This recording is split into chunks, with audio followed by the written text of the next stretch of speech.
Hello guys, and welcome back. My name's Scott Coombe. Welcome. This is video 2, and if you haven't seen video 1, I encourage you to click on the tab and go back to video 1.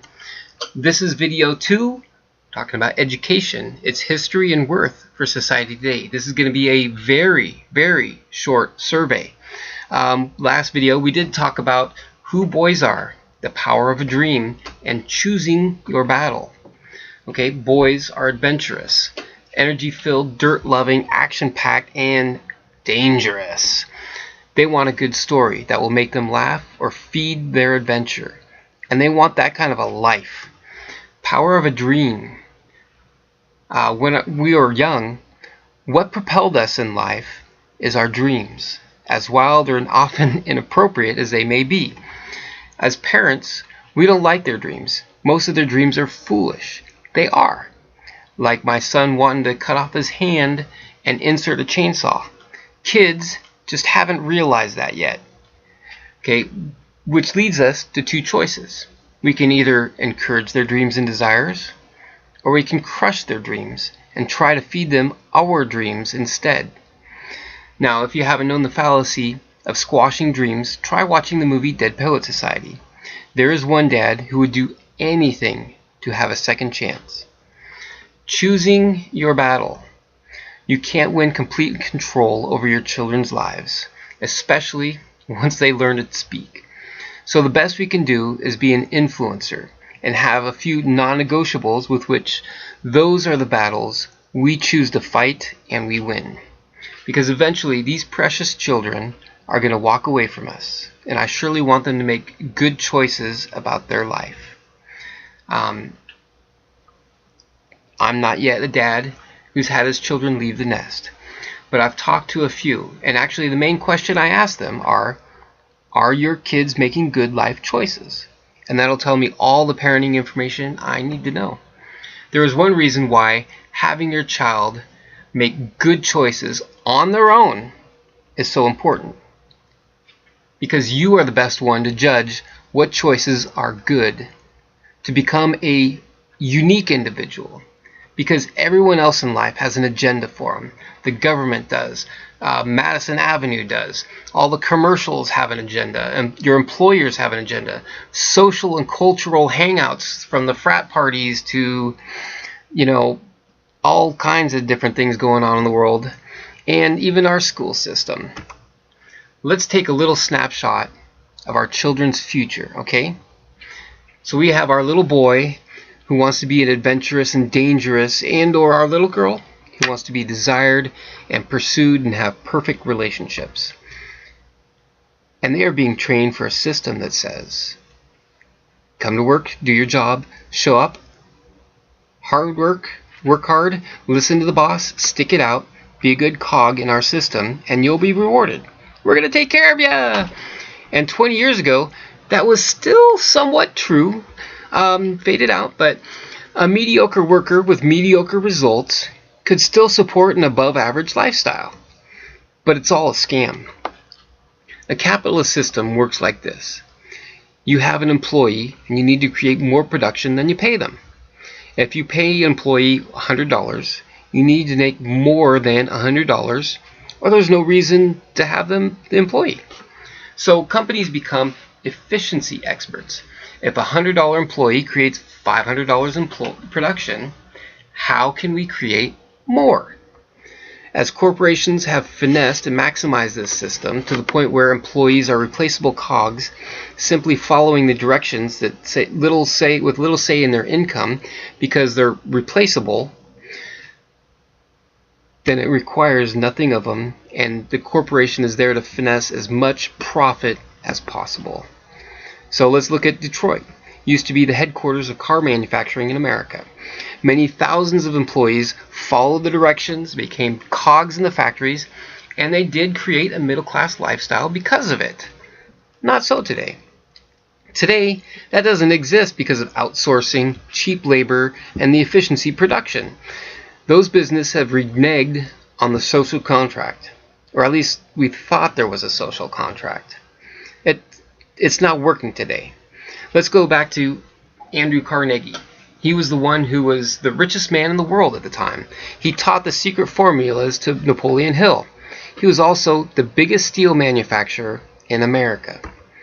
Now, he was an early pioneer with a corporation, having to deal with all of the difficulties, the labor disputes, employee dissatisfaction, strikes, and creating efficiency in production. The one thing he realized is his employees were very smart, and that was not what he needed. He needed cogs. And Andrew decided that the answer to worker unrest was a limited amount of education. So he took his millions of dollars and he went to influence Congress, and he helped to create the public school system. And along with the other titans of industry in the Industrial Revolution, our world was reshaped in all kinds of different areas. Focusing on just education in the last century, we are pushing out compliant factory workers who follow directions. Now, have you ever asked, what is school for? Here's what it is, and this is from a book called From Seth Godin, Linchpin. I highly recommend this. It's good information. The schools are teaching us to fit in, to follow instructions, get your number 2 pencils, take good notes, show up on time every day, don't miss deadlines, don't ask questions, don't challenge authority, do the minimum amount required, get into college, have a good resume, don't fail, don't embarrass yourself, be a generalist, and once you learn a topic, you move on. And if you don't fit in, you're punished until eventually you get kicked out of the system. Which of these attributes are the key to being indispensable, a person of value?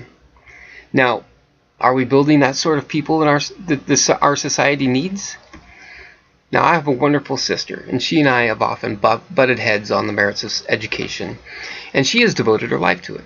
She's got her BS, her master's, and 2 doctorates in education. She is a force to be reckoned with. But she's not following the COG system. She's a stay-home mom. She's counseling and coaching college students. She's also, she gave a talk on Common Core because no child left behind has been left behind. And a school system has actually hired her as a consultant. She's doing awesome, and I'm very proud of her. Because in today's world, someone who can ask the right questions and can solve problems and become a leader is exactly what we need. And your child probably will not get that training in school. There are outlets for it, but they are not in the system. We are at a point where we don't have to memorize anything anymore. We are at the point where we need to be able to ask good questions and have a point of view. That's where I come back to choosing our battles. Many parents don't even know this is a battle we have to fight. Let me give an example. A 7-year-old girl was given an assignment. She was to take her tablet, capture a number of pictures, and write a story to connect the pictures. Maybe even create a video. It was an awesome, and she's 7. She's not even created to be she's not being created to be a cog. She's becoming a life artist. And who's to say if this doesn't become a passion for her, she won't be doing tons of videos and maybe even have a major motion picture out by the time she's 14. See, this is the age where all the barriers are down. And if we're right now, the problem is we're surrounded by a lost generation. People that are crying out, I'm trying to find myself in this new world. It's just not working for me. That is what a cog thinks when life is now asking for leaders and creators. Every day, every minute of your life counts. It's precious. Do you really want to spend your time doing something that you don't love? I sure don't, and your children won't either. There's never been a better moment in time for people to have something to say, to create, influence, become a leader, a life artist, and make the world a little bit better place for everyone. Either you accept the world for how it is, or you build a better one. And I hope you have caught some of the visions I've been casting here. Even doing these videos, I've gotten more of a heart for the parents' struggle to simply raise their kids in an era that's so unlike our generation. I desire to change the educational format for my children and hopefully influence the next generations as well. I want the awesome. So there are many more battles ahead of us than expected.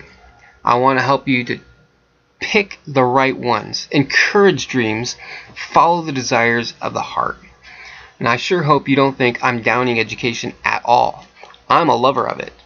I believe in purposeful, beautiful, artistic, continual education. This is how I become awesome, and I want everyone else to become awesome.